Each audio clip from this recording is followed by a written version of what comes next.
Bacaan dari kitab Yesaya. Ia ditikam karena kedurhakaan kita. Beginilah firman Tuhan. Sesungguhnya hambaku akan berhasil. Ia akan ditinggikan, disanjung, dan dimuliakan. Seperti banyak orang tertegun melihat dia. Rupanya begitu buruk, tidak seperti manusia lagi. Dan tampaknya tidak seperti anak manusia lagi. Demikianlah ia membuat tercengang banyak bangsa, dan raja-raja akan mengatupkan mulutnya melihat dia. Sebab apa yang tidak diceritakan kepada mereka akan mereka lihat, dan yang tidak mereka dengar akan mereka pahami. Maka mereka berkata, siapakah yang percaya kepada berita yang kami dengar? Kepada siapakah tangan kekuasaan Tuhan dinyatakan? Sebab taruk hamba Yahwe tumbuh di hadapan Tuhan, dan sebagai tunas ia muncul dari tanah kering. Ia dihina dan dihindari orang, seorang yang penuh kesengsaraan dan biasa menderita kesakitan. Ia sangat dihina, sehingga orang menutup mukanya terhadap dia. Dan bagi kita pun dia tidak masuk hitungan. Ia tidak tampan, dan semarak pun tidak ada padanya, sehingga kita tidak tertarik untuk memandang dia. Dan rupanya pun tidak menarik, sehingga kita tidak terangsang untuk menginginkannya. Tetapi sesungguhnya penyakit kitalah yang ditanggungnya, dan kesengsaraan kitalah yang dipikulnya. Padahal kita mengira dia kena tulah, dipikul dan ditindas Allah. Sesungguhnya dia tertikam oleh karena pemberontakan kita. Dia diremukkan oleh karena kejahatan kita. Derita yang mendatangkan keselamatan bagi kita ditimpakan kepadanya, dan oleh bilur-bilurnya kita menjadi sembuh. Kita sekalian sesat seperti domba, masing-masing mengambil jalan sendiri, tetapi Tuhan telah menimpakan kepadanya kejahatan kita sekalian. Dia dianiaya, tetapi dia membiarkan diri ditindas, dan tidak membuka mulutnya seperti anak domba yang dibawa ke pembantaian, seperti induk domba yang keluh di depan orang-orang yang menggunting bulunya. Ia tidak membuka mulutnya. Sesudah penahanan dan penghukuman ia terambil, dan tentang nasibnya siapakah yang memikirkannya?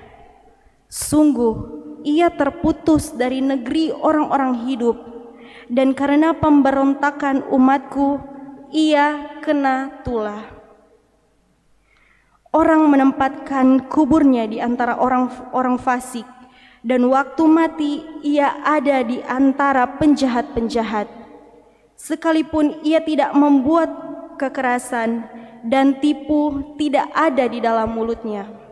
Tetapi Tuhan berkehendak meremukkan dia dengan kesakitan, dan apabila ia menyerahkan dirinya sebagai kurban salih, ia akan melihat keturunannya. Umurnya akan lanjut, dan kehendak Tuhan akan terlaksana karena dia.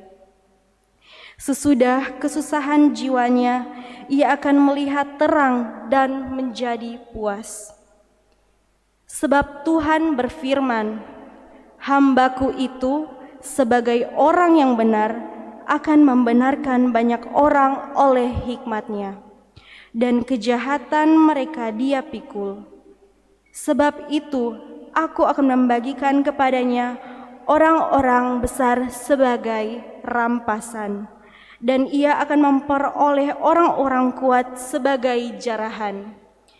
Ini semua sebagai ganti karena ia telah menyerahkan nyawanya ke dalam maut dan karena ia terhitung di antara para pemberontak, sekalipun ia menanggung dosa banyak orang dan berdoa untuk pemberontak-pemberontak.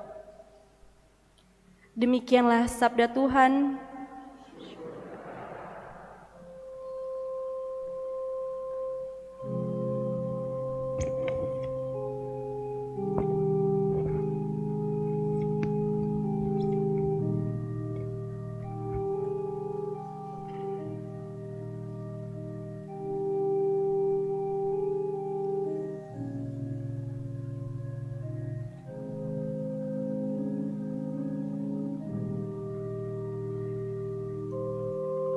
Ya Bapa, ke dalam tangan-Mu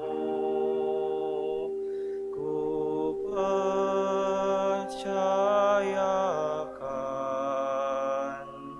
jiwaku.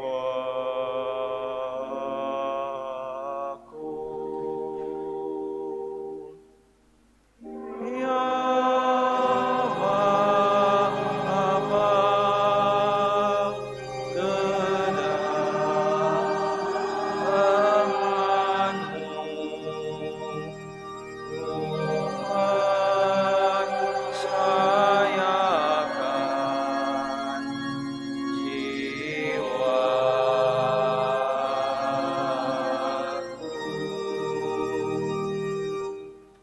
Padamu ya Tuhan, aku berlindung.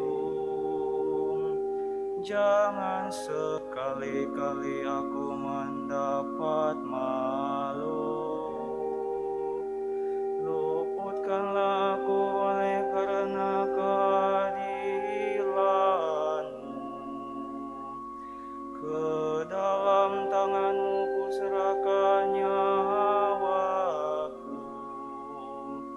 Sudilah membebaskan daku ya Tuhan, Allah yang setia.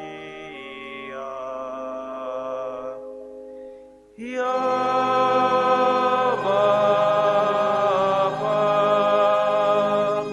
ke dalam tangan-Mu ku percayakan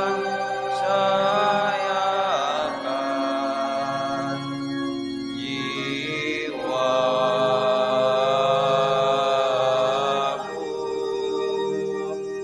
Di hadapan semua lawanku aku tercela.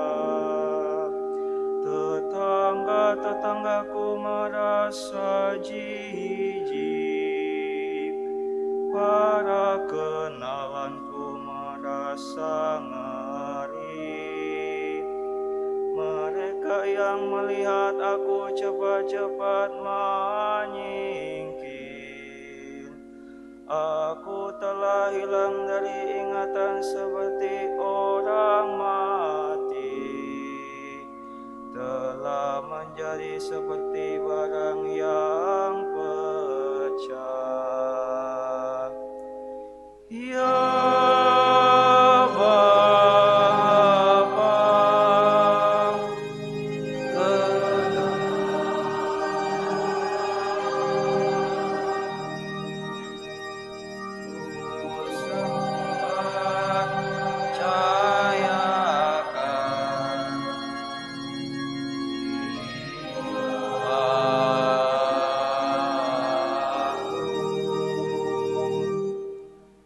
Tetapi aku kepadamu ya Tuhan, aku percaya. Aku berkata, Engkaulah Allahku. Masa hidupku ada dalam tangan-Mu. Lepaskanlah aku dari tangan musuh-musuhku dan bebaskan dari orang-orang yang mengejarku.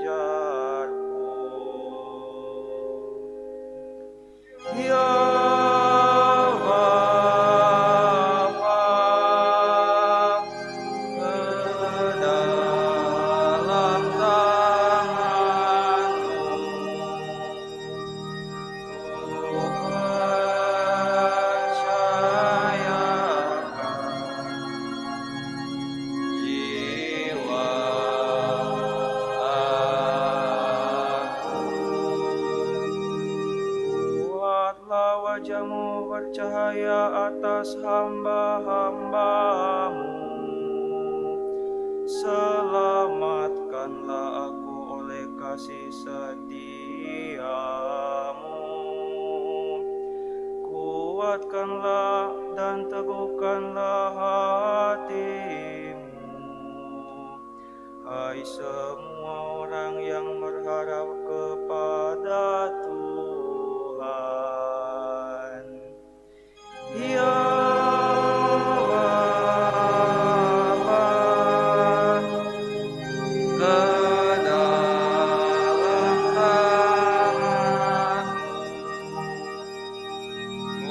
percayakan jiwa.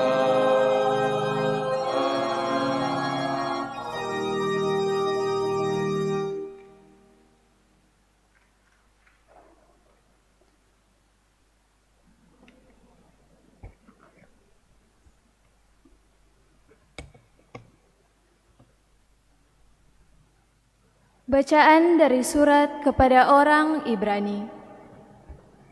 Saudara-saudara, kita sekarang mempunyai Imam Agung yang telah melintasi semua langit, yaitu Yesus, Anak Allah. Maka baiklah kita teguh berpegang pada pengakuan iman kita. Sebab Imam Agung yang kita punya bukanlah Imam Agung yang tidak dapat turut merasakan kelemahan kita.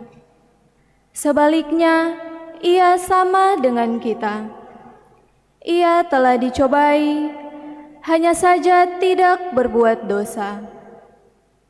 Sebab itu, marilah kita menghampiri tahta kerahiman Allah dengan penuh keberanian, supaya kita menerima rahmat dan menemukan kasih karunia untuk mendapat pertolongan pada waktunya.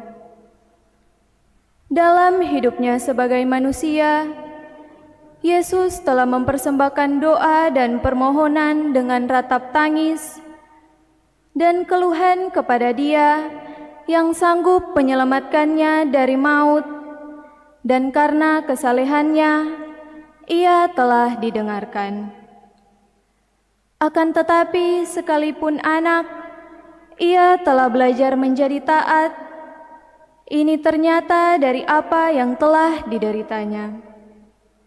Dan sesudah mencapai kesempurnaan, ia menjadi pokok keselamatan abadi bagi semua orang yang taat kepadanya. Demikianlah sabda Tuhan, syukur kepada Allah.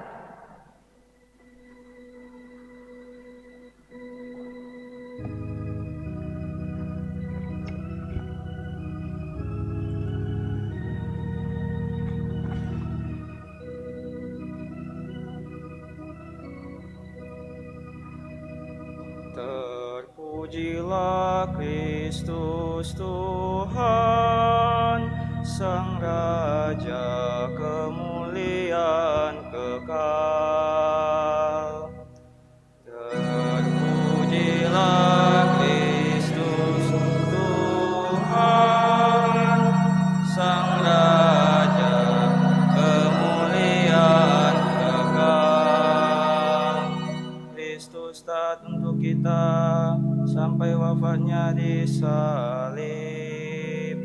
Dari sebab itulah Allah mengagungkan Dia, nama yang paling luhur dianugerahkan kepadanya.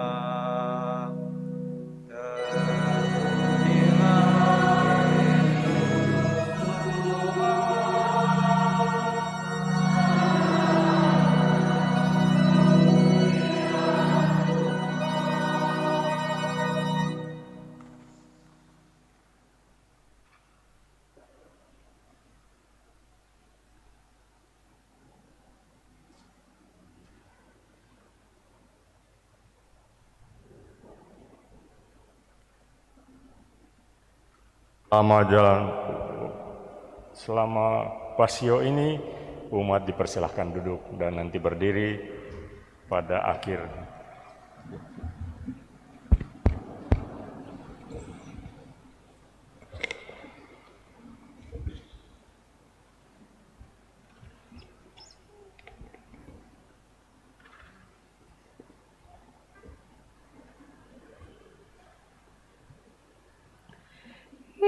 kisah sengsara Tuhan kita Yesus Kristus menurut Yohanes.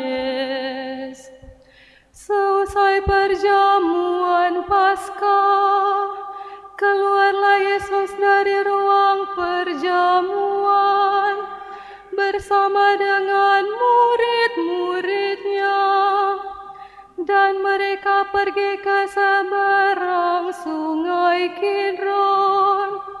Di situ ada suatu taman. Yesus masuk ke taman itu bersama dengan murid-muridnya. Yudas yang mengkhianati Yesus tahu juga tempat itu, karena Yesus sering berkumpul di situ dengan murid-muridnya. Maka datanglah juga Yudas ke situ bersama sepasukan prajurit dan penjaga-penjaga bait Allah yang disuruh oleh imam-imam kepala dan orang-orang Farisi. Mereka datang lengkap dengan lentera, sulu dan senjata. Yesus tahu akan semua yang akan menimpa dirinya. Maka ia maju ke depan dan berkata kepada mereka, "Siapakah yang kamu cari?" Jawab mereka, "Yesus dari Nazaret." Kata Yesus kepada mereka, "Akulah Dia." Yudas yang mengkhianati Yesus berdiri juga di situ bersama-sama mereka. Ketika Yesus berkata kepada mereka, "Akulah Dia," mundurlah mereka dan jatuh ke tanah. Maka Yesus bertanya pula, "Siapakah yang kamu cari?" jawab mereka, "Yesus dari Nazaret."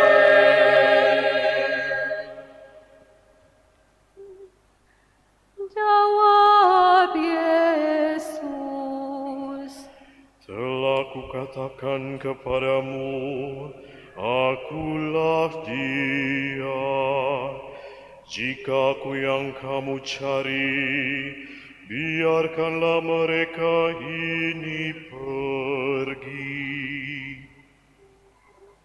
demikianlah terjadi supaya genaplah firman yang telah dikatakannya.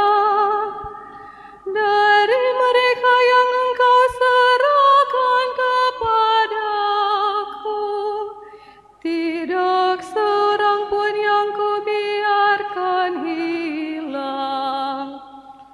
Lalu Simon Petrus yang membawa pedang menghunus pedang itu dan meletakkannya kepada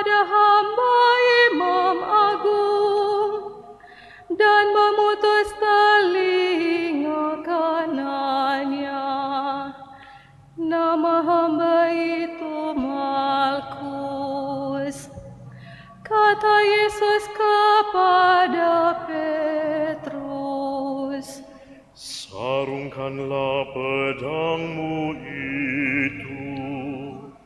Bukankah aku harus minum dari cawan yang diberikan Bapa kepadaku?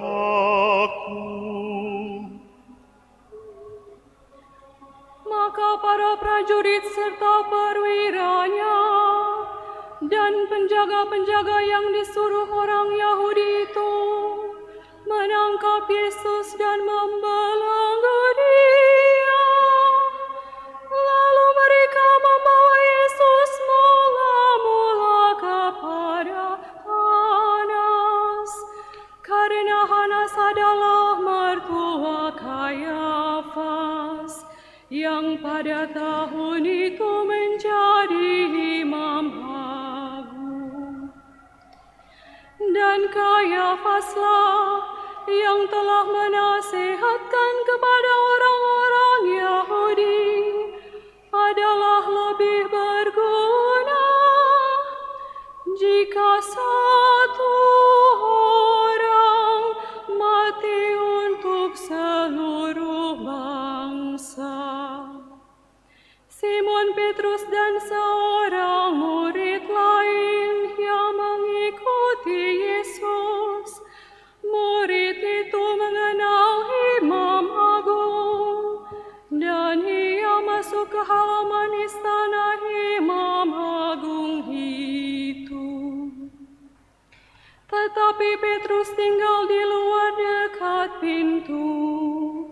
Maka murid lain tadi yang mengenal imam agung kembali keluar, bercakap-cakap dengan perempuan penjaga pintu, lalu membawa Petrus masuk. Maka kata perempuan penjaga pintu itu kepada Petrus, "Bukankah engkau juga murid orang itu?" Jawab Petrus, Bukan. Sementara itu, hamba-hamba dan para penjaga bait Allah telah memasang api arang, sebab hawanya dingin waktu itu, dan mereka berdiri berdiam di situ. Petrus pun berdiam bersama-sama dengan mereka. Maka mulailah imam agung menanya Yesus tentang para murid dan tentang ajarannya. Jawab Yesus kepadanya, Aku berbicara terus terang kepada dunia.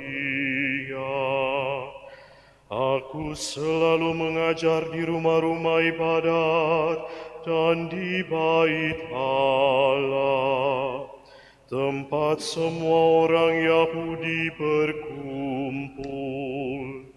Aku tidak pernah berbicara sembunyi-sembunyi. Mengapa engkau menanyai aku? Tanyailah mereka yang telah mendengar apa yang kukatakan kepada mereka. Sungguh, mereka tahu apa yang telah kukatakan.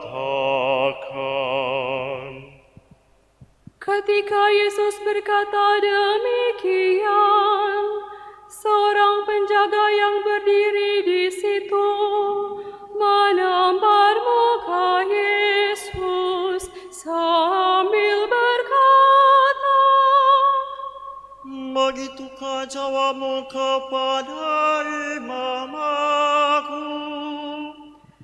Jawab Yesus kepadanya,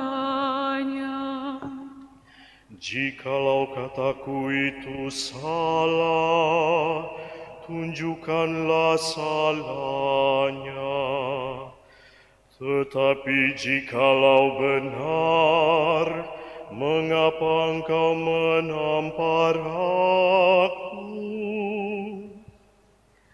Lalu Hanas mengirim Yesus terbelenggu kepada Kayafas, Imam Agung.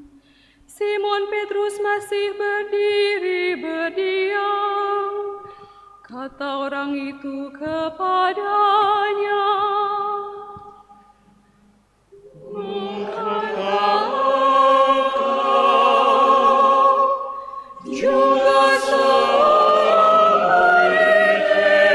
Yesus?" Petrus menyangkal katanya, Bukan. salah seorang hamba Imam Agung, keluarga dari hamba yang telinganya dipotong Petrus, berkata kepadanya, Bukankah engkau kulihat di taman itu bersama-sama dengan Yesus? Maka Petrus menyangkal lagi, dan ketika itu berkokoklah ayam. Kita menyanyi puji syukur 480 ayat 3 dan 4. Petrus murid yang setia, namun ingkar dan menyangka pada guru yang terkasih, karena malu dan ngeri, kita pun semacam Petrus yang sering menyangkal Yesus. Ampunilah kami Tuhan, dan teguhkanlah iman.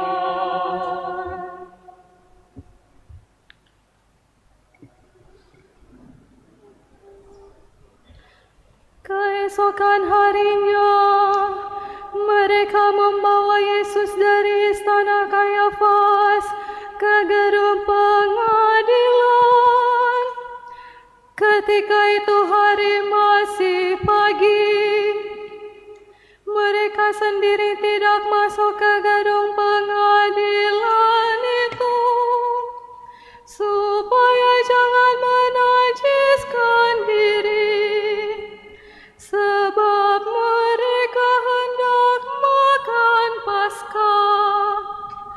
Sebab itu Pilatus keluar, mendapatkan mereka dan berkata, Apakah tuduhanmu terhadap orang ini?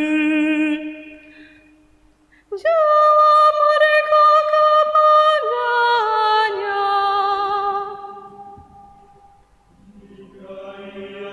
jika ia bukan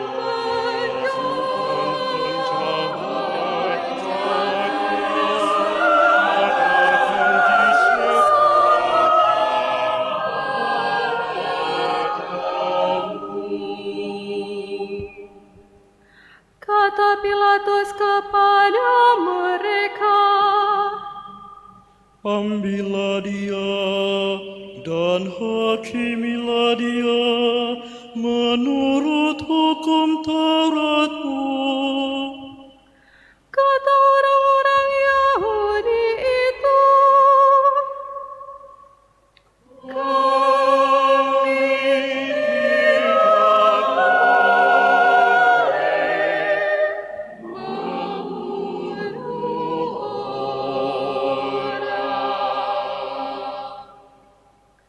demikian terjadi supaya genaplah firman Yesus yang dikatakannya untuk menyatakan bagaimana ia akan mati. Maka kembalilah Pilatus ke dalam gedung pengadilan, lalu memanggil Yesus dan berkata kepadanya, Engkau inikah raja orang Yahudi? Jawab Yesus, Dari hatimu sendirikah engkau katakan hal itu? Atau adakah orang lain yang mengatakan kepadamu tentang aku? kata Pilatus. Orang Yahudi engkau, bangsamu sendiri dan imam-imam kepala telah menyerahkan engkau kepadaku. Apakah yang engkau perbuat? Jawab Yesus, Kerajaanku bukan dari dunia ini. Jika kerajaanku dari dunia ini, pasti hamba-hambaku sudah melawan, supaya aku jangan diserahkan kepada orang Yahudi. Akan tetapi, kerajaanku bukan dari sini. maka kata Pilatus kepadanya, Jadi engkau adalah raja. jawab Yesus, Seperti yang kau katakan, aku adalah raja.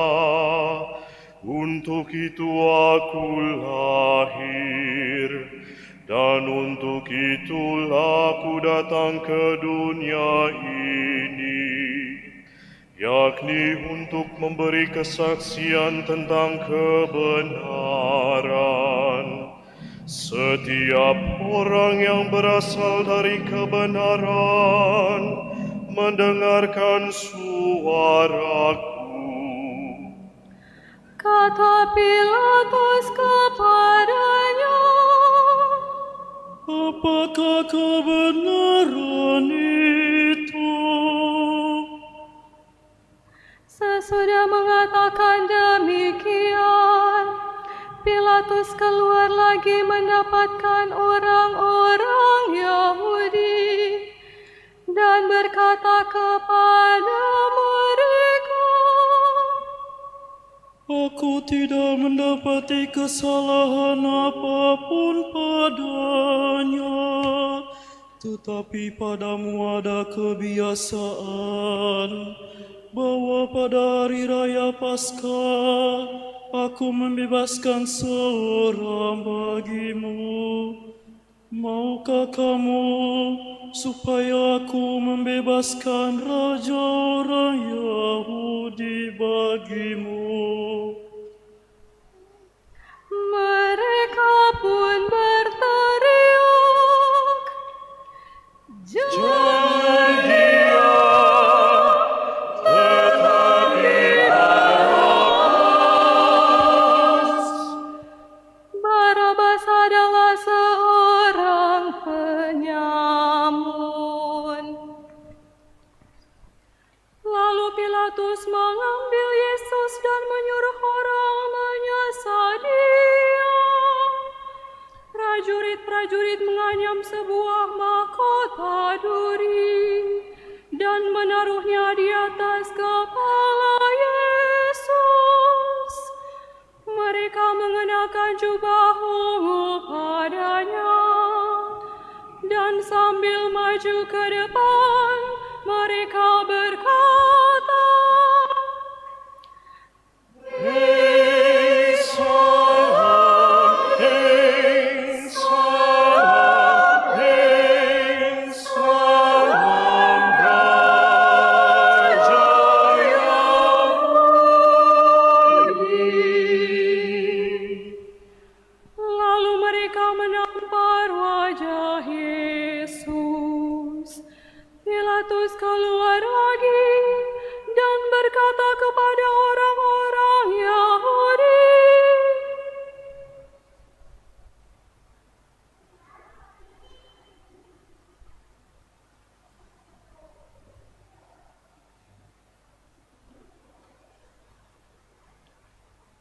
Lihatlah aku membawa dia keluar kepada kamu, supaya kamu tahu bahwa aku tidak mendapati kesalahan apapun padanya. Lalu Yesus keluar, bermahkota duri dan berjubah ungu. Maka kata Pilatus kepada mereka, Lihatlah manusia ini. Kita menyanyi puji syukur 480 ayat 1 dan 2.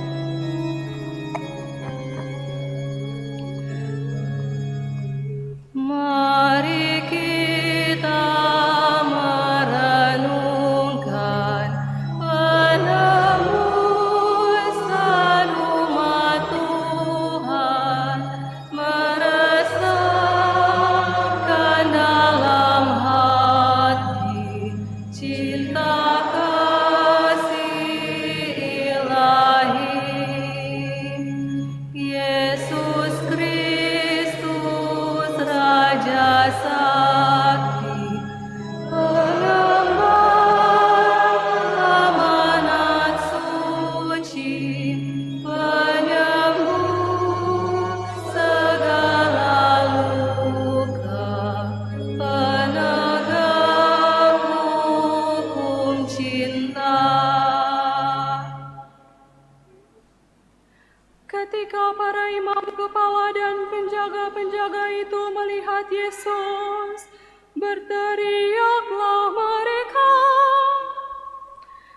Salibkan dia, salibkan dia.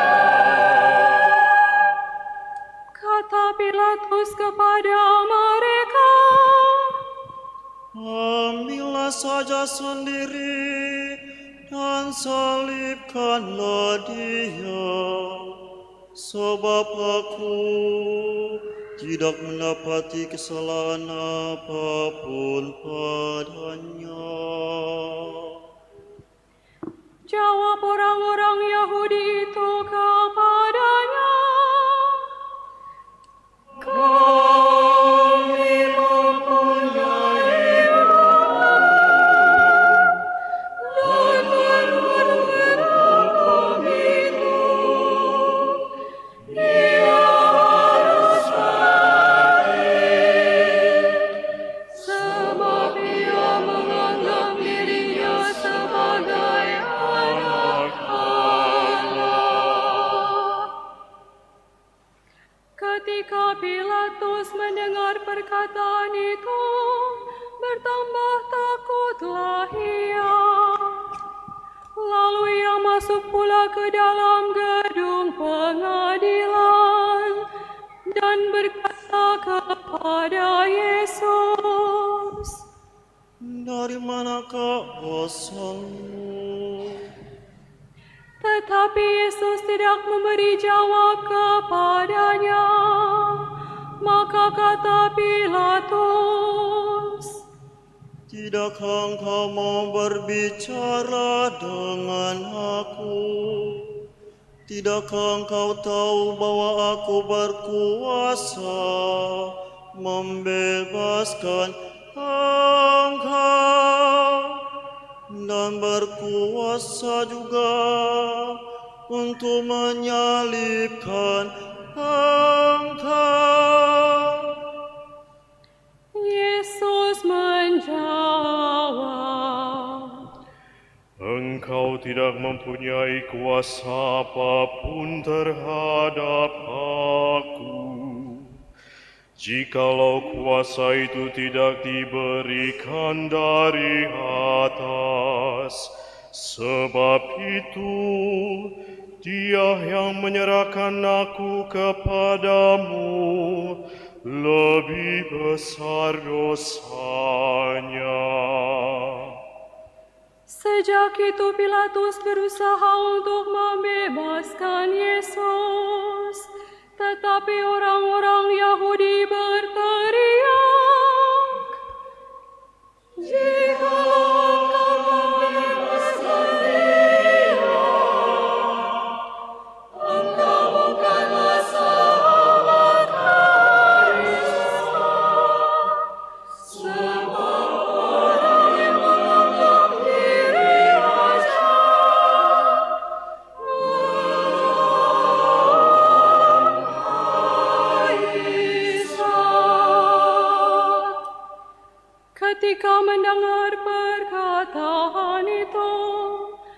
Pilatus menyuruh Yesus keluar. Lalu ia duduk di kursi pengadilan di tempat yang bernama Litostrotos, dalam bahasa Ibrani Gabata. Hari itu ialah hari persiapan Paskah, kira-kira jam 12. Kata Pilatus kepada orang-orang Yahudi itu, Inilah rajamu. maka berteriaklah mereka,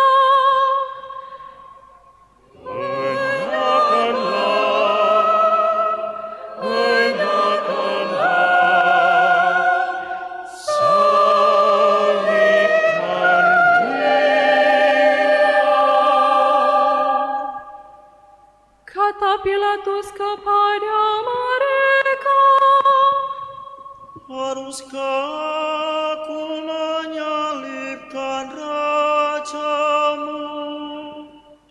jawab imam-imam kepala, Kami tidak mempunyai raja selain Kaisar. Akhirnya Pilatus menyerahkan Yesus kepada mereka untuk disalibkan. Dan mereka menerima Yesus sambil memikul salibnya.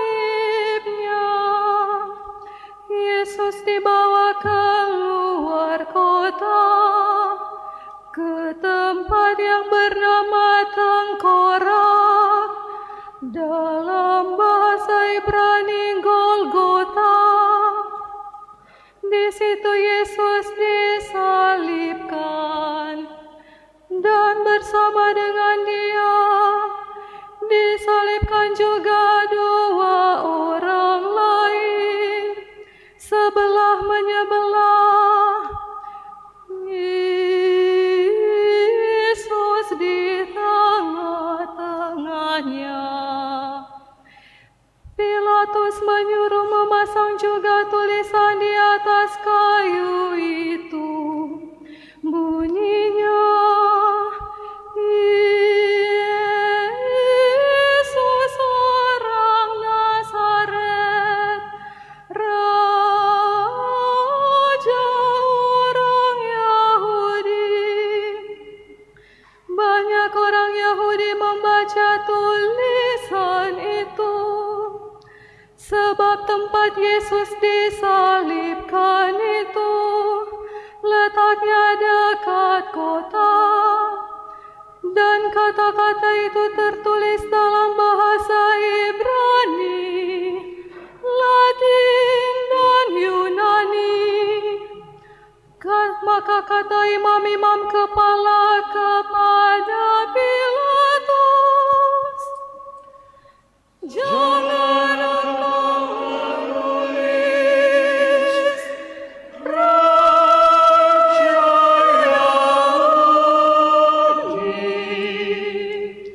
tetapi ia mengatakan,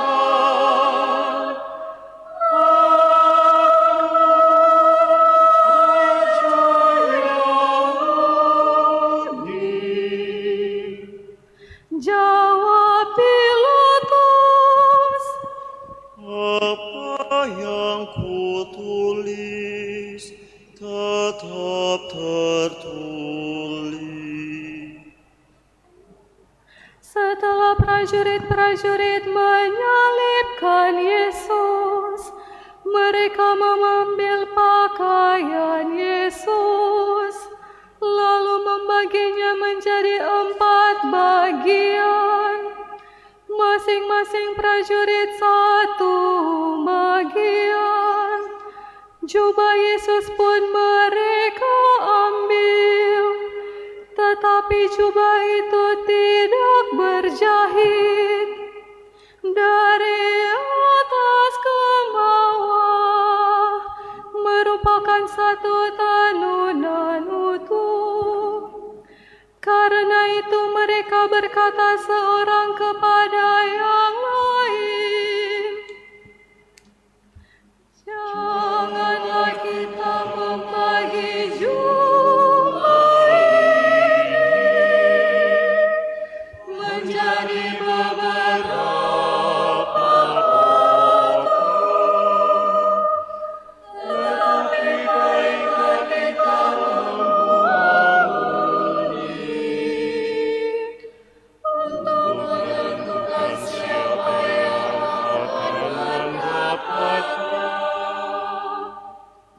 Demikianlah terjadi supaya genaplah yang ada tertulis dalam kitab suci. Mereka membagi-bagi pakaianku di antara mereka dan membuang undi atas jubahku. Hal itu telah dilakukan oleh prajurit-prajurit itu. Di dekat salib Yesus berdirilah ibu Yesus dan saudara ibunya, Maria, istri Kleopas, dan Maria Magdalena. Ketika melihat ibunya dan murid yang ia kasihi di sampingnya, berkatalah ia kepada ibunya, Ibu, inilah anakmu. dan kemudian katanya kepada murid itu, Inilah ibumu. dan sejak saat itu murid itu menerima Maria di dalam rumahnya. Sesudah itu, karena Yesus tahu bahwa segala sesuatu sudah selesai, berkatalah ia, supaya genaplah yang ada tertulis dalam kitab suci. Aku haus. Di situ ada suatu buli-buli penuh anggur asam. Maka mereka mencucukkan bunga karang pada sebatang hisop, mencelupkannya dalam anggur asam itu, lalu mengunjukkannya ke mulut Yesus. Sesudah meminum anggur asam itu, berkatalah Yesus, Sudah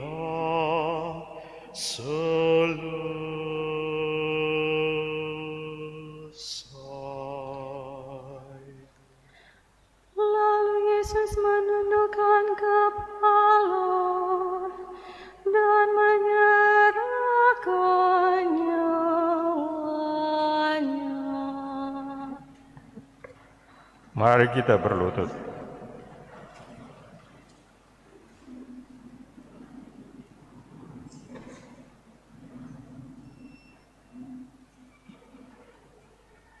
Kita menyanyi puji syukur 485, O Yesusku.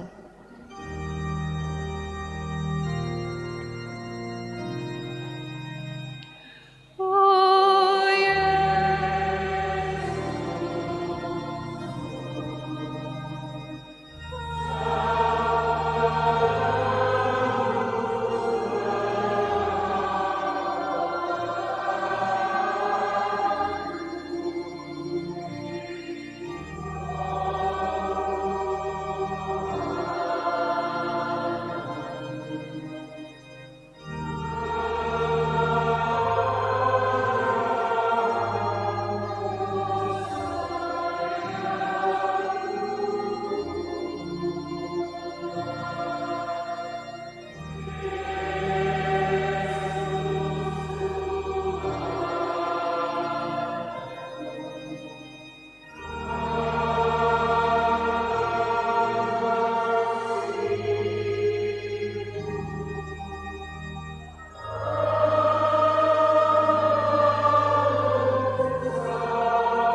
Mari kita berdiri.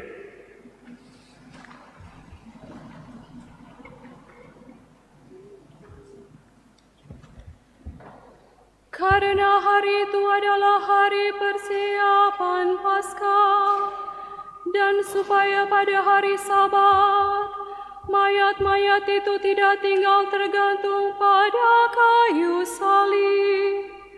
Sebab Sabat itu adalah hari yang besar.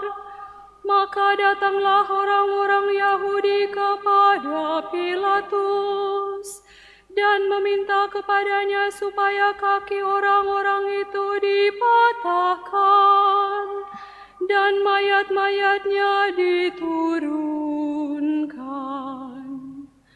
Maka datanglah prajurit-prajurit, lalu mematahkan kaki orang yang pertama dan kaki orang yang lain, yang disalibkan bersama-sama dengan Yesus. Tetapi ketika mereka sampai kepada Yesus dan melihat bahwa Ia telah mati, mereka tidak jadi mematahkan kakinya. Tetapi seorang dari antara prajurit itu menikam lambung Yesus dengan tombak, dan segera mengalirlah darah serta air keluar.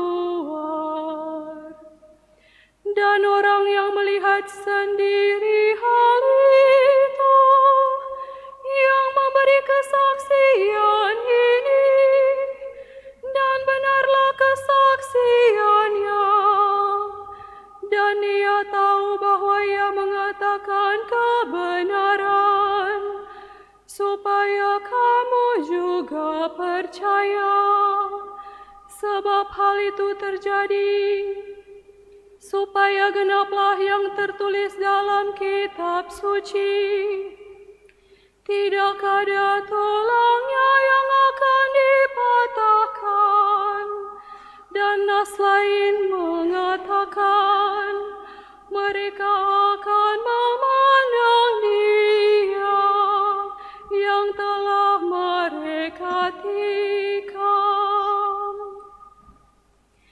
Sesudah itu Yusuf dari Arimatea, seorang murid Yesus, tetapi sembunyi-sembunyi, karena takut kepada orang-orang Yahudi, meminta kepada Pilatus supaya ia diperbolehkan menurunkan jenazah Yesus.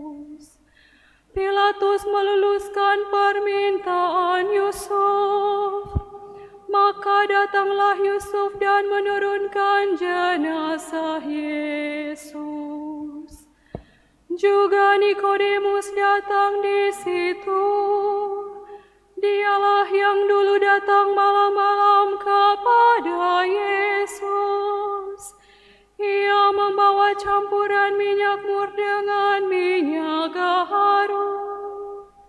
Kira-kira 50 kati beratnya. Mereka mengambil jenazah Yesus, mengafaninya dengan kain lenan, dan membubuhinya dengan rempah-rempah, menurut adat pemakaman orang Yahudi.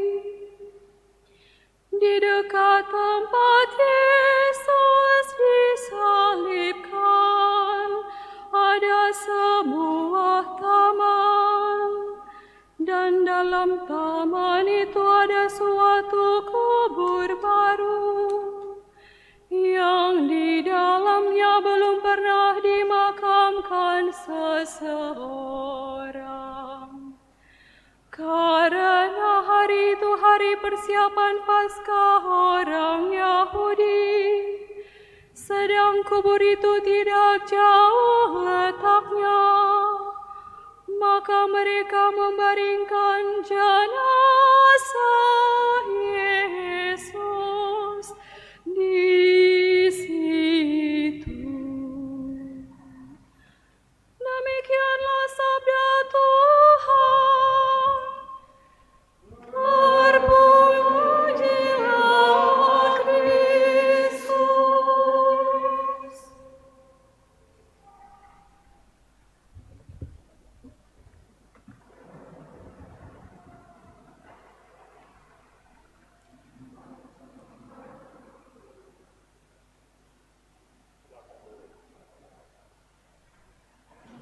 Silakan duduk.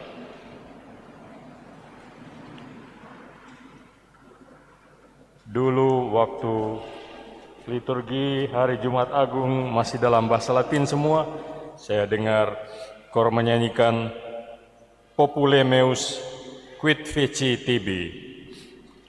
Dalam bahasa Indonesia ada lagu dalam puji syukur, hai umatku, apa salahku padamu? Jawablah aku, kapan kau kususahkan?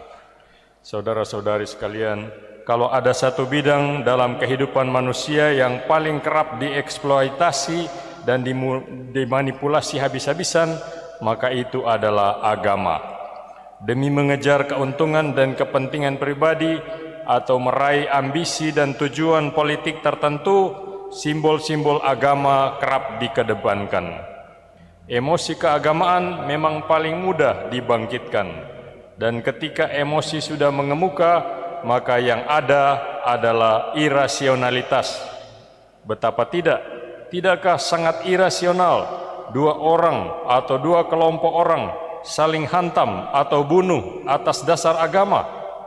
Bahkan tidak jarang pula atas dasar kitab suci yang sama. Tidak jelas siapa yang sesungguhnya sedang mereka bela, Tuhan atau pemahaman mereka tentang Tuhan. Maka jangan heran kalau agama lantas berwajah ganda, mengajarkan cinta kasih di satu pihak, tetapi menampilkan wajah beringas penuh kebencian di pihak lain. Agama seakan menjadi alat pembenaran barbarisme dan anarkisme, baik dalam ucapan maupun tindakan. Seperti hari itu, hampir 2000 tahun yang lalu, bayangkan adegan-adegan ini, wajah-wajah beringas penuh kebencian, mencerca dan mencaci si terhukum, sambil berteriak bengis tanpa ampun, salibkan dia, salibkan dia. Tangan teracung, mata jalang menyala. Saudara sekalian, dari mana munculnya derap kebencian itu kalau bukan dari sentimen keagamaan?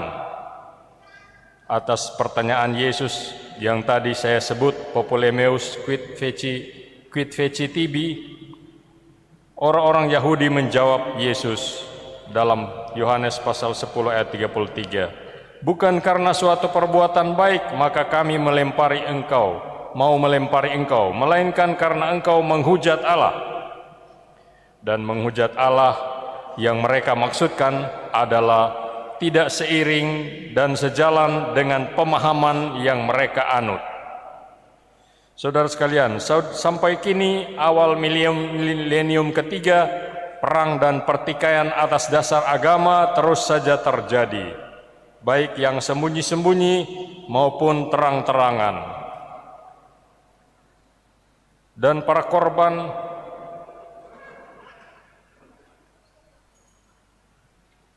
para korban banyak yang jatuh, entah sudah berapa jumlahnya, dan masih akan terus jatuh. Sejak dulu, pertikaian dan peperangan karena agama selalu menjadi pertikaian dan peperangan paling bengis dan berdarah. Bisa jadi karena masing-masing bertindak atas nama Allah dan iming-iming mati syahid masuk surga. Saudara sekalian, kapan agama-agama di bumi ini bertobat dan kembali ke misi awal, menjadi alat bagi terwujudnya damai sejahtera dan kasih ilahi di antara sesama manusia? Saudara sekalian, iman kita menemukan dasar kebenaran dalam sikap diamnya Kristus. Dalam kisah seseorang yang begitu miskinnya, sampai-sampai di saat-saat terakhir hidupnya, ia tidak mengkhotbahkan satu kata pun, satu gagasan pun, cuma menderita saja, merangkul dunia ini dengan tidak melawan sesuatu pun daripadanya, dengan tidak bereaksi kekerasan sebagaimana biasanya bagi orang yang merasa terjepit atau disudutkan. Itulah jalan yang lebih baik yang ditempuh Yesus dan semua yang mengaku dirinya muridnya, yakni jalan mengasihi sekalipun pedih dan menyakitkan, jalan yang tidak mau membalas kejahatan dengan kejahatan, tetapi ia juga tidak mau menerima dengan pasrah kejahatan yang diterima.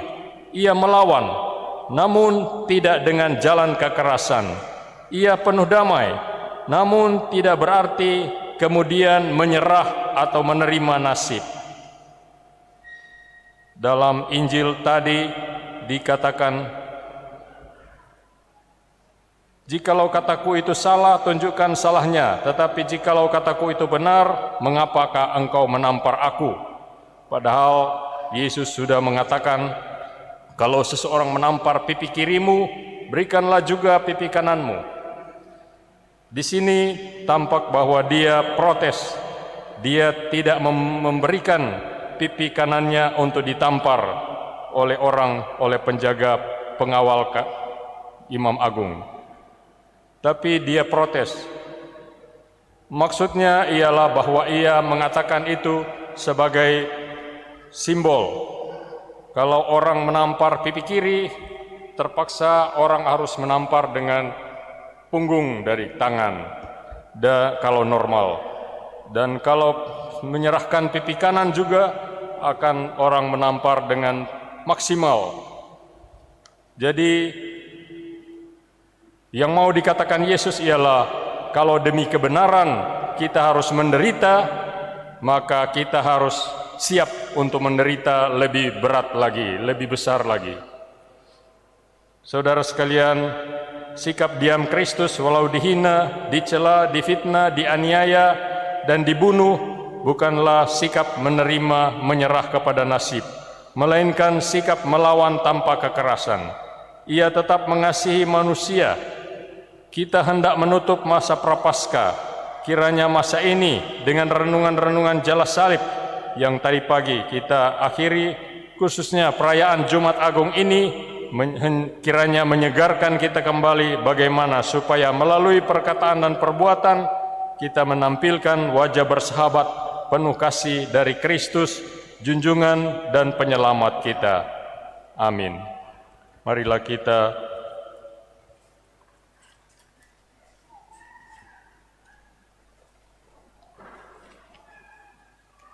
menanggapi firman Tuhan dengan mengajukan doa-doa umat.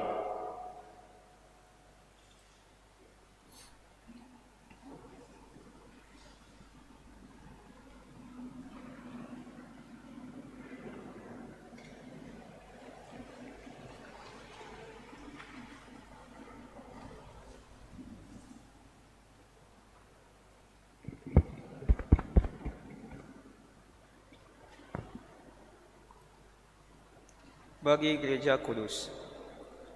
Saudara-saudara terkasih, marilah berdoa bagi Gereja Allah yang kudus.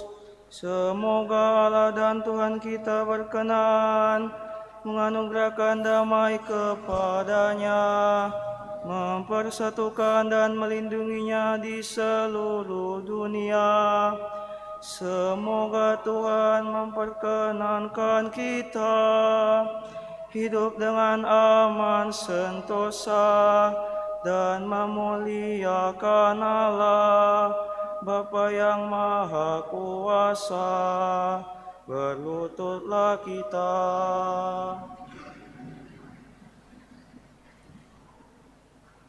Berdirilah. Allah yang kekal dan kuasa, Engkau telah memaklumkan kemuliaan-Mu kepada segala bangsa dengan pengantaraan Kristus. Lanjutkanlah karya belas kasih-Mu agar gereja-Mu meluas ke seluruh dunia dan bertekun mengimani nama-Mu dengan mantap. Demi Kristus Tuhan pengantara kami. Amin. Bagi Sri Paus. Marilah berdoa pula bagi Santo Bapa Paus Fransiskus yang sudah dipilih jabatan uskup. Semoga beliau dilindungi Allah, tetap sehat walafiat, dan dengan bijaksana memimpin gereja umat Allah. Berlututlah kita.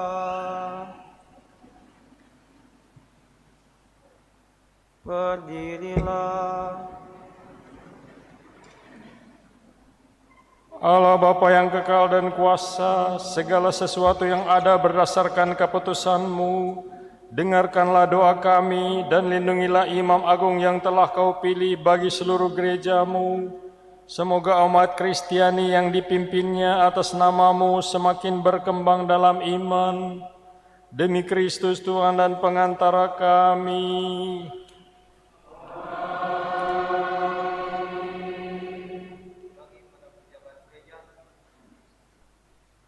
Dan segala lapisan umat.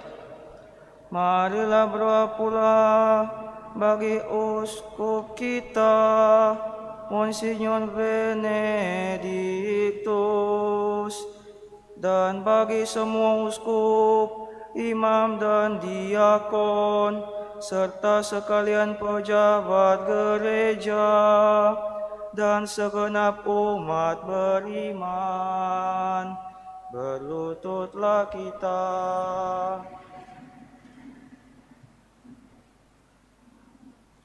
Berdirilah. Allah Bapa yang kuasa dan kekal, Engkau memerintah dan menguduskan semua orang, termasuk anggota gereja-Mu, tubuh Kristus. Dengarkanlah kiranya doa kami bagi semua anggota. Semoga masing-masing sesuai rahmat yang Kau anugerahkan kepadanya, mengabdi Engkau dengan penuh setia dan penuh iman. Demi Kristus Tuhan dan pengantara kami. Amin. Bagi para calon baptis, marilah berdoa pula bagi para calon baptis. Semoga Allah dan Tuhan kita berkenan membuka pintu hati dan budi mereka terhadap sabda serta belas kasih-Nya. Semoga mereka berkat sakramen baptis dilahirkan kembali, menerima pengampunan dosa, dan bersatu dengan Yesus Kristus Tuhan kita. Berlututlah kita. Berdirilah. Allah Bapa yang kekal dan kuasa, Engkau senantiasa memberkati gereja-Mu dengan penambahan anggota-anggota baru. Sudilah memperdalam iman dan pengetahuan para calon baptis, agar dayak dilahirkan kembali dari air pembaptisan serta diterima sebagai putra-putrimu dalam keluarga-Mu. Demi Kristus Tuhan dan pengantara kami. Amin. Bagi kesatuan umat Kristen, marilah berdoa pula bagi semua saudara yang mengimani Kristus. Semoga Allah Tuhan kita berkenan mengampuni mereka yang dengan setia dan jujur berpegang teguh pada kebenaran dalam gereja-Nya. Berlututlah kita. Berdirilah.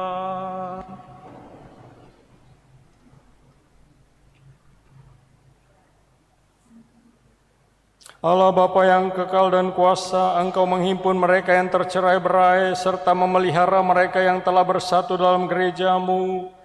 Pandanglah kawanan domba putra-Mu, semoga semua saudara kami yang telah Kau kuduskan berkat pembaptisan, Kau persatukan pula dalam iman dan cinta kasih.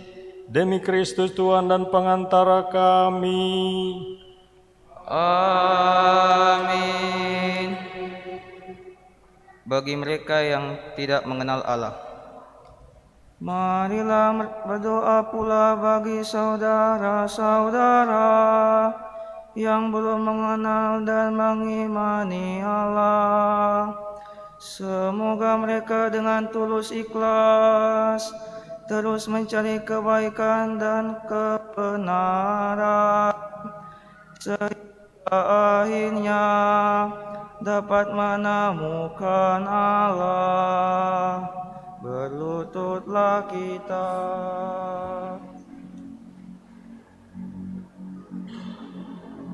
Berdirilah. Allah Bapa yang kekal dan kuasa, Engkau telah menciptakan manusia dengan hasrat mencari Engkau serta menemukan ketenteraman dalam Dikau. Kami mohon semoga di dalam kegelapan kehidupan ini semua orang melihat titik cerah cinta kasih-Mu dan tertarik oleh kesaksian hidup umat beriman, sehingga akhirnya dengan gembira mengimani Engkau satu-satunya Allah yang benar serta Bapa umat manusia, demi Kristus Tuhan dan pengantara kami. Amin. Bagi para pemimpin negara, marilah berdoa pula bagi semua pemimpin negara. Semoga Allah Tuhan kita menerangi hati dan budi mereka, sehingga mereka mengusahakan damai sejahtera sejati bagi seluruh umat manusia seturut kehendaknya. Berlututlah kita.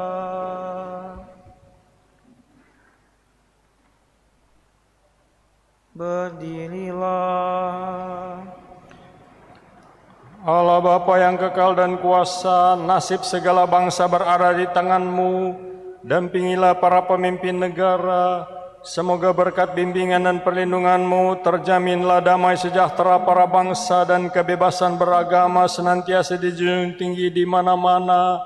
Demi Kristus Tuhan dan pengantara kami.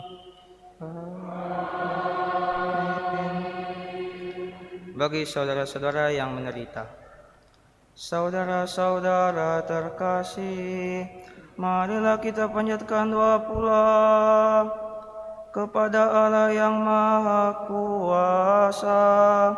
Semoga Ia berkenan membersihkan dunia dari segala kesesatan, melenyapkan segala penyakit, menjauhkan kelaparan, melepaskan para tahanan, mengembalikan para pengungsi, melindungi orang-orang dalam perjalanan, mengantar pulang para perantau, menganugerahkan kesehatan kepada yang sakit, dan keselamatan bagi yang meninggal. Berlututlah kita.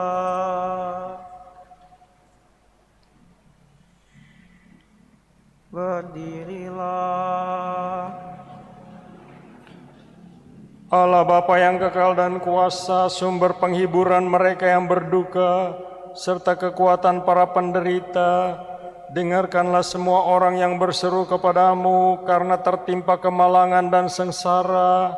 Semoga mereka semua bergembira berkat belas kasih dan bantuan rahmat-Mu. Demi Kristus Tuhan dan pengantara kami.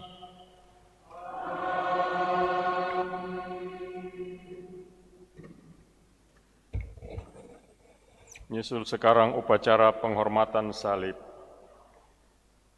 Nanti pastor akan ke belakang untuk membuka salib satu persatu sambil menyanyikan Lihatlah Kayu Salib di dalam teks ini 3 kali, dan di sini sebelum, karena ini masih wabah COVID, maka tidak dicium salib, tetapi dalam penghormatan umat hanya datang menghormati saja dan menundukkan kepala misalnya, kemudian kembali ke tempat.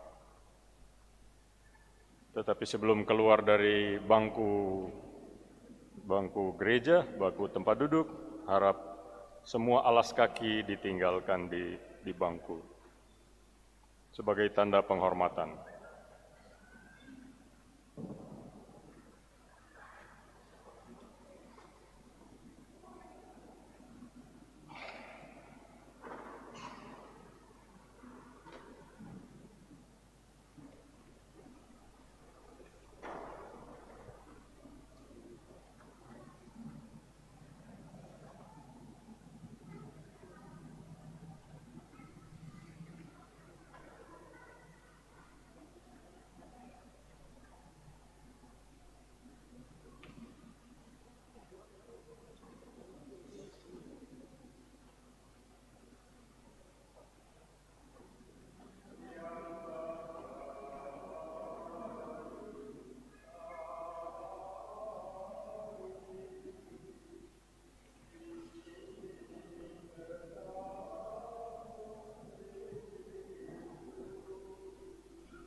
Umat berlutut.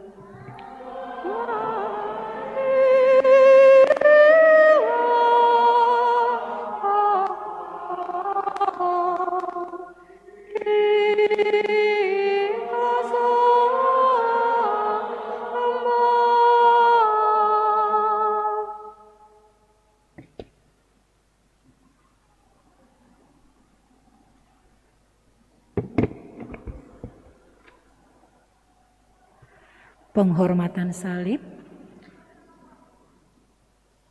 Sekali lagi bukan untuk mencium tetapi menghormat.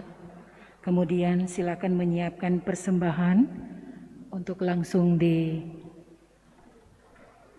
sesudah penghormatan salib sekaligus memberikan persembahan baik yang ada di depan, kiri atau kanan.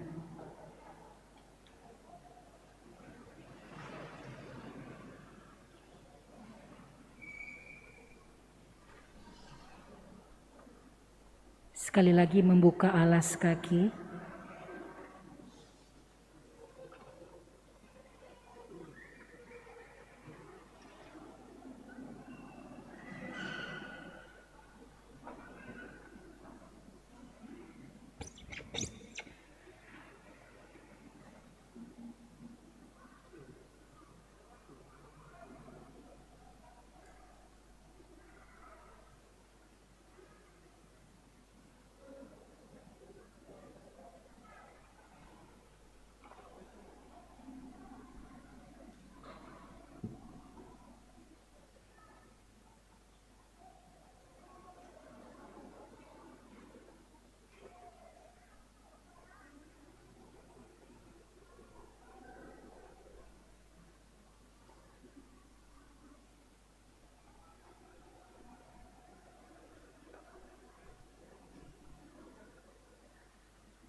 Kita menyanyi puji syukur 507.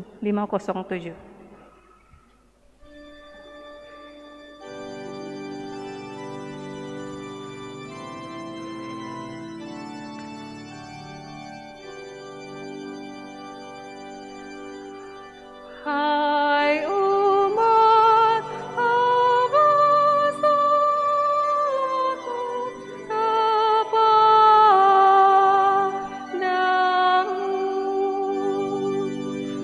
Jawab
Puji syukur 487.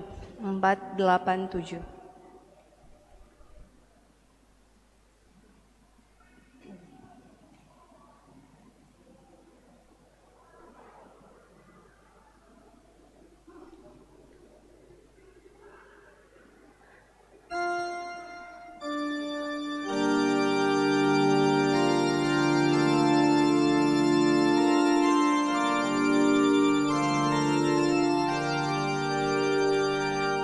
Golgota tempat Tuhanku disalib dan dicela agar dunia damai pula dengan Allah Khaliknya.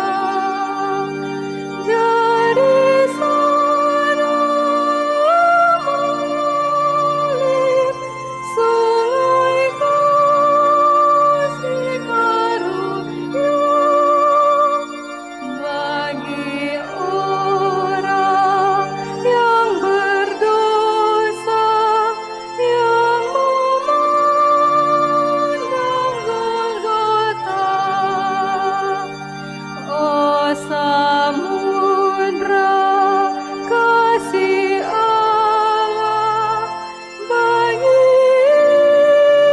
isi dunia, diberinya putra tunggal agar kita selamatlah.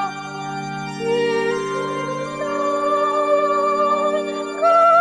kebenaran, sumber hidup yang bekal, telah berkorban bagi kita pada salib Golgota. Mari kita muliakan cinta kasih penebus dosa kita. Dia hapus dengan darah yang kudus. Dia taat sampai mati pada salib Golgota. Kita hidup oleh Dia, puji Tuhan selamanya. Puji syukur 490.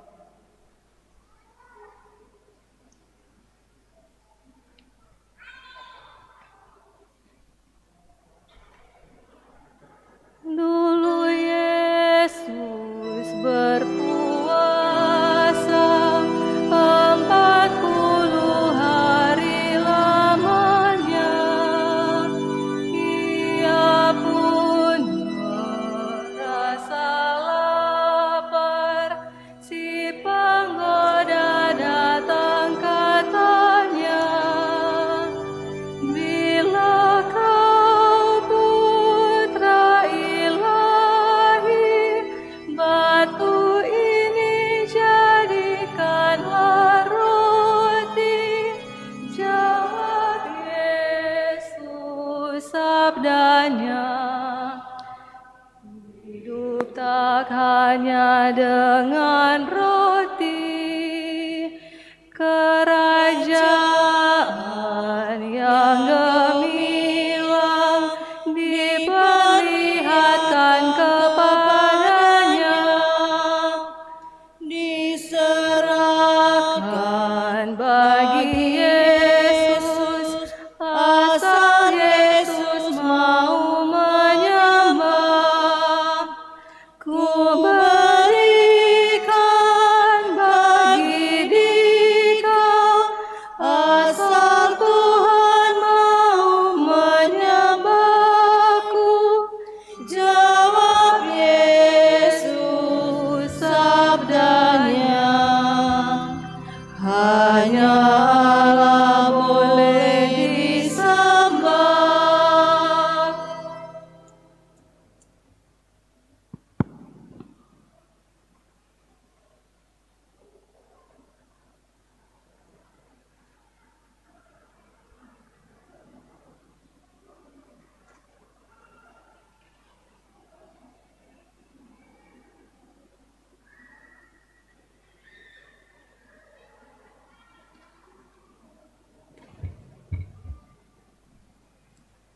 atas petunjuk penyelamat kita dan menurut ajaran ilahi, maka beranilah kita berdoa.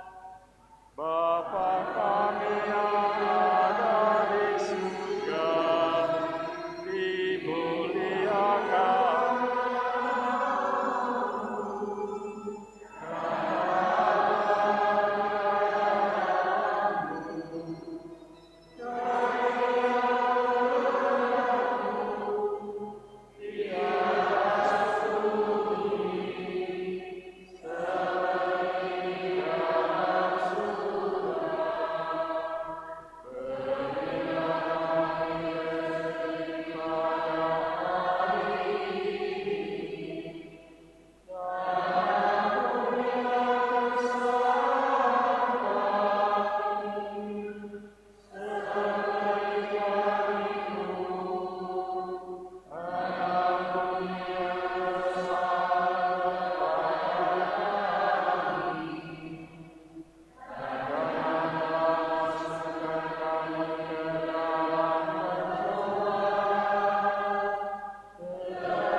Bapa, bebaskanlah kami dari segala yang jahat dan berilah kami damai-Mu.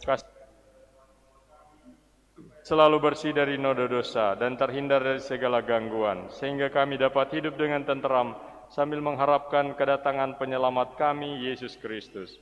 Sebab Tuhanlah Raja yang mulia dan berkuasa untuk selama-lamanya. Ya Tuhan Yesus Kristus, semoga tubuh-Mu yang akan kusambut melindungi dan menyehatkan jiwa ragaku.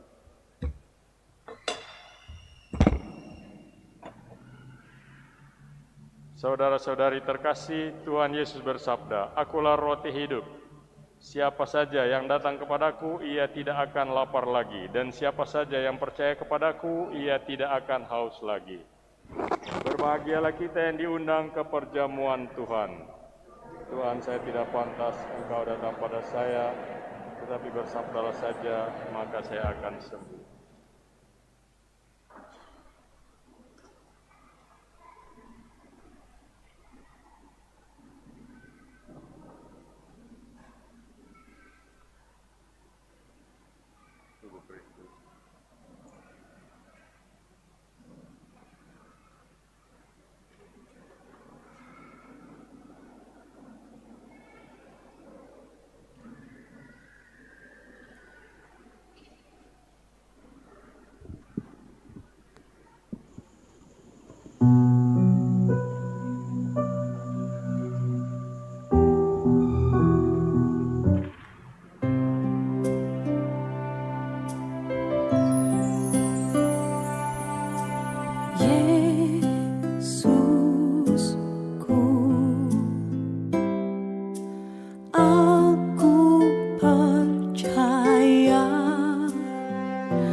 Karena Engkau hadir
mencintaimu lebih dari segalanya, dan aku merindukan kehadiranmu dalam jiwaku, karena sekarang aku tak dapat menyambutmu dalam sakramen Ekaristi. Datanglah sekurang-kurangnya secara rohani ke dalam hatiku,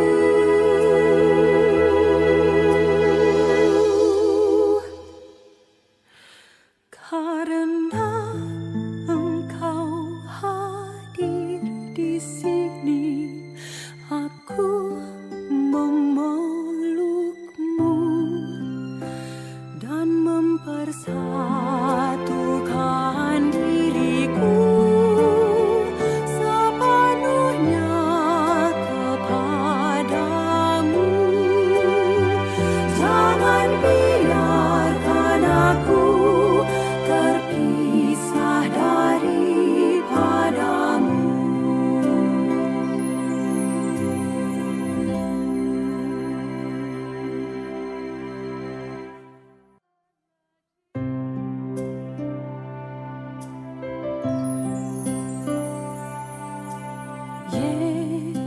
Yesusku,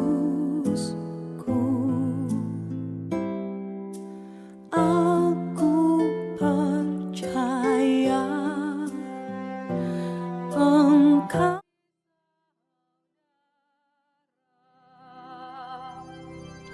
Tuhan, Kau satukan kami dalam perjamuan-Mu dengan makan roti ini. Kami pun bersaudara,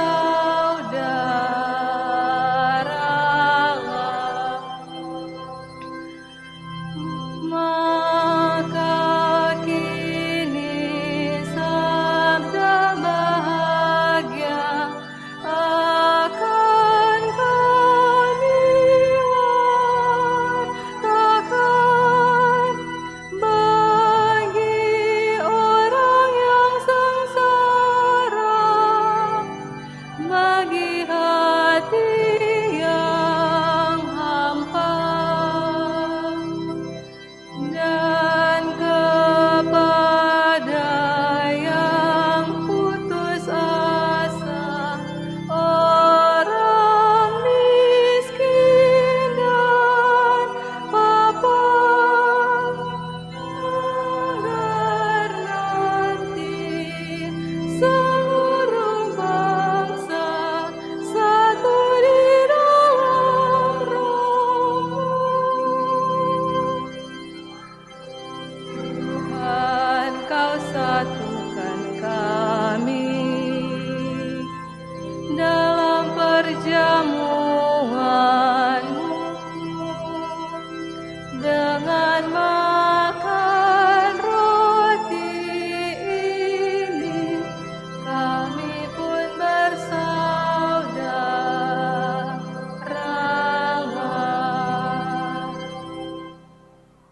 Puji syukur 434.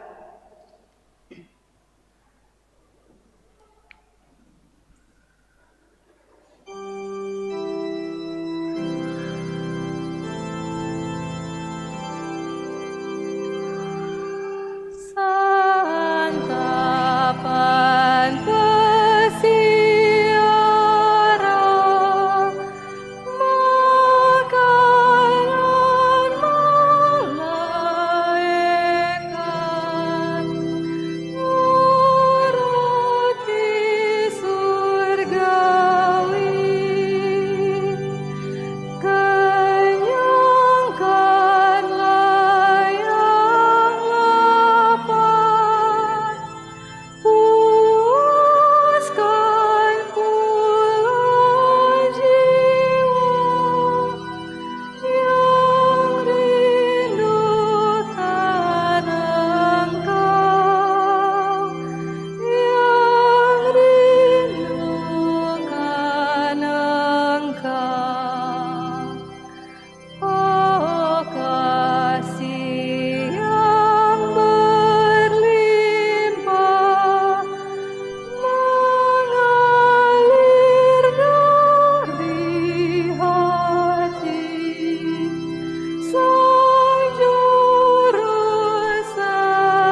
Puji syukur 425. 425.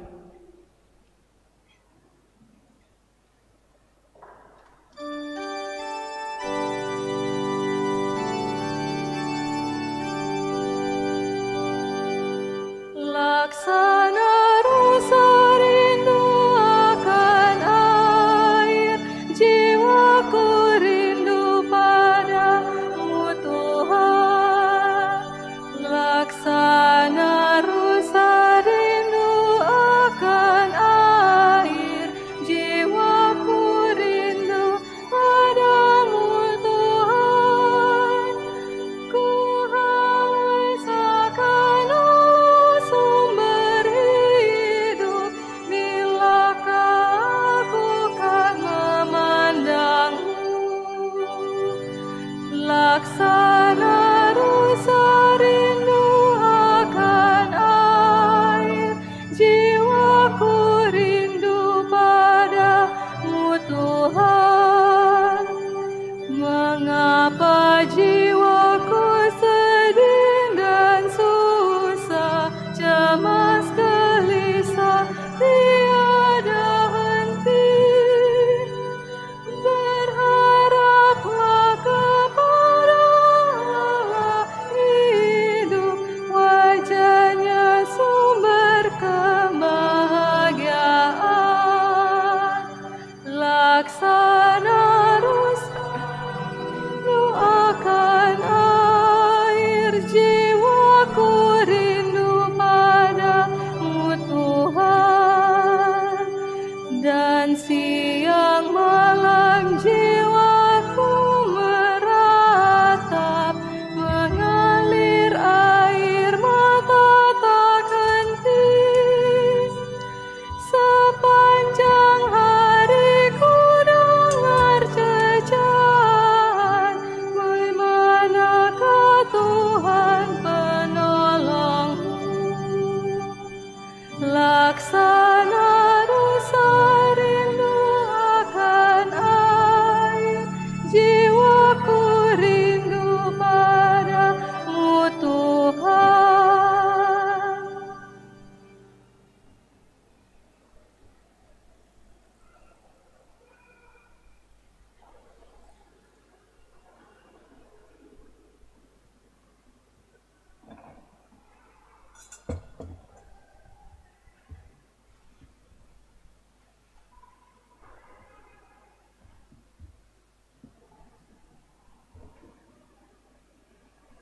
Mari kita mendengarkan beberapa pengumuman.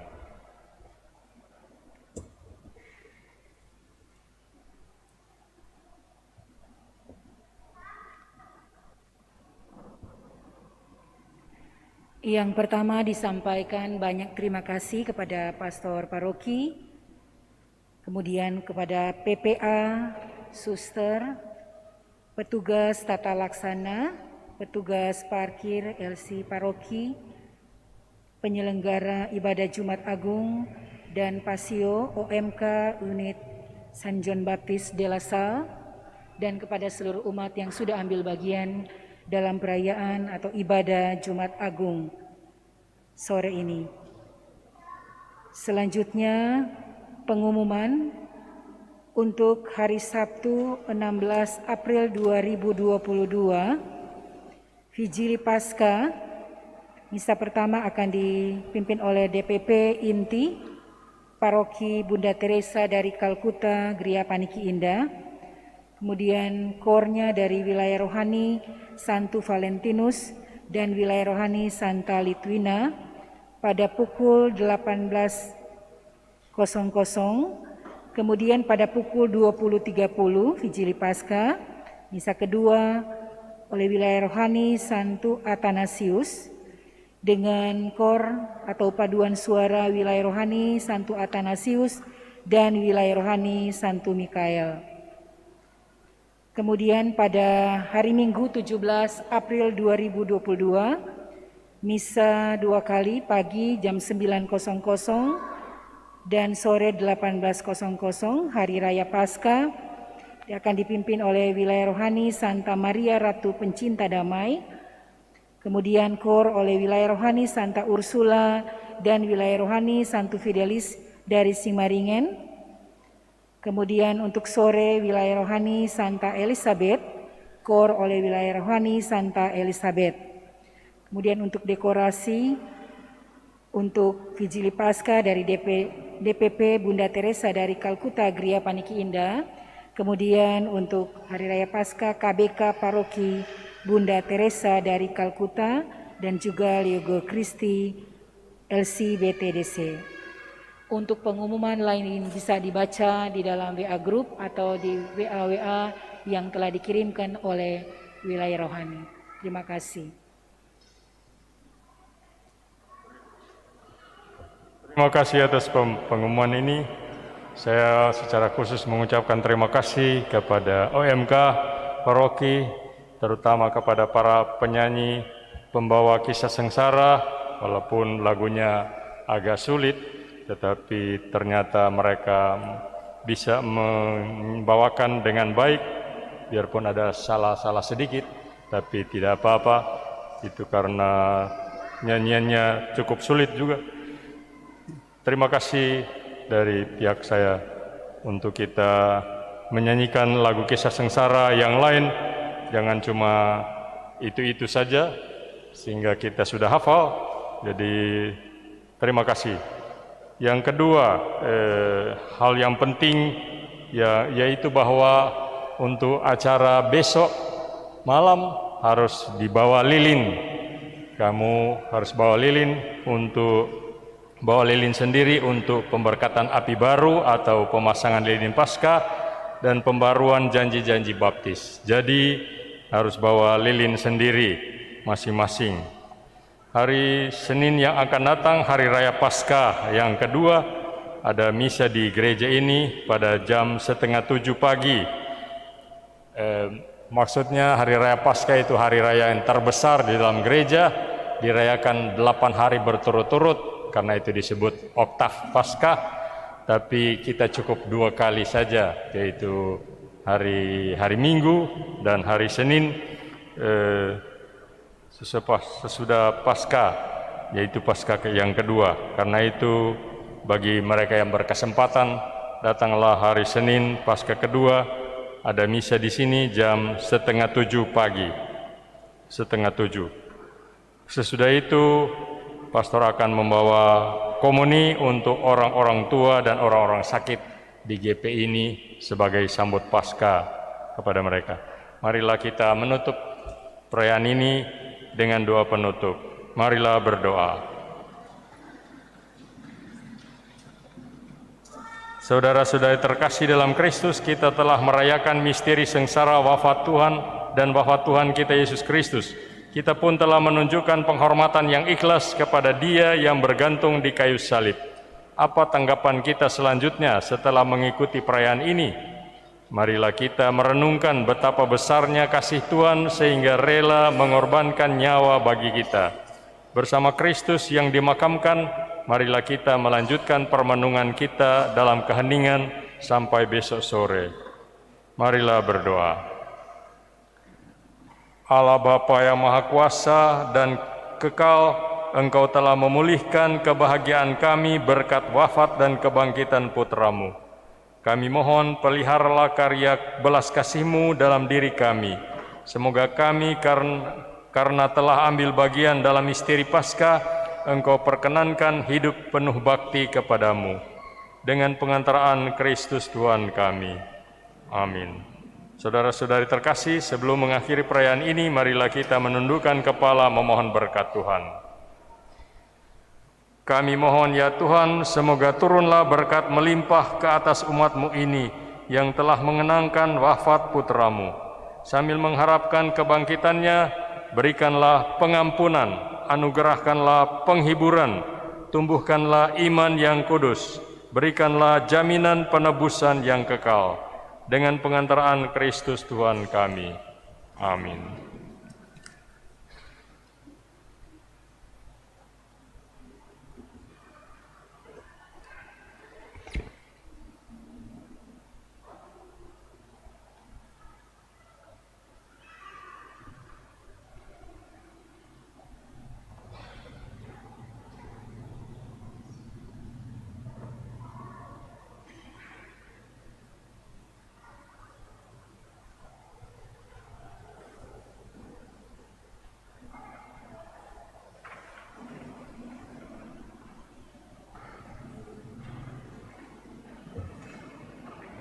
Sebagai pengumuman tambahan, KBK Paroki akan menyiapkan lilin untuk besok di Vigili Paskah. Kemudian untuk kunjungan orang sakit hari Senin tanggal 18 April 2022, silakan ketua-ketua wilayah rohani melaporkan kepada seksi liturgi DPP untuk dapat mengatur rutenya.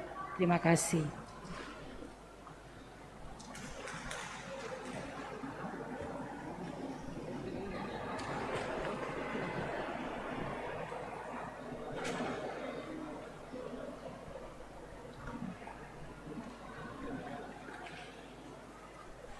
Di masa pandemi ini, perayaan Ekaristi di gereja kami dibatasi.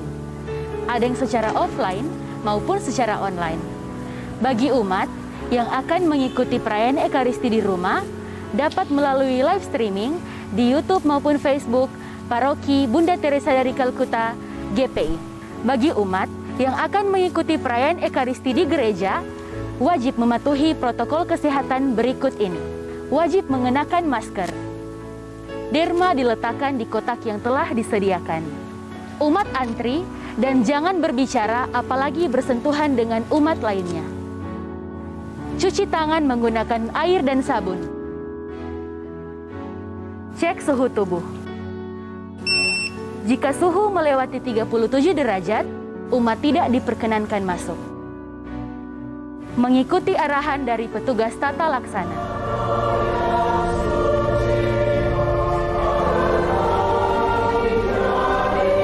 Selama perayaan Ekaristi, umat tetap mengenakan masker dan menjaga jarak dengan umat lainnya. Setelah perayaan Ekaristi, umat segera pulang dan jangan berkerumun. Paroki Bunda Teresa dari Kalkuta Gria Paniki Indah selalu memberikan yang terbaik untuk umat sekalian.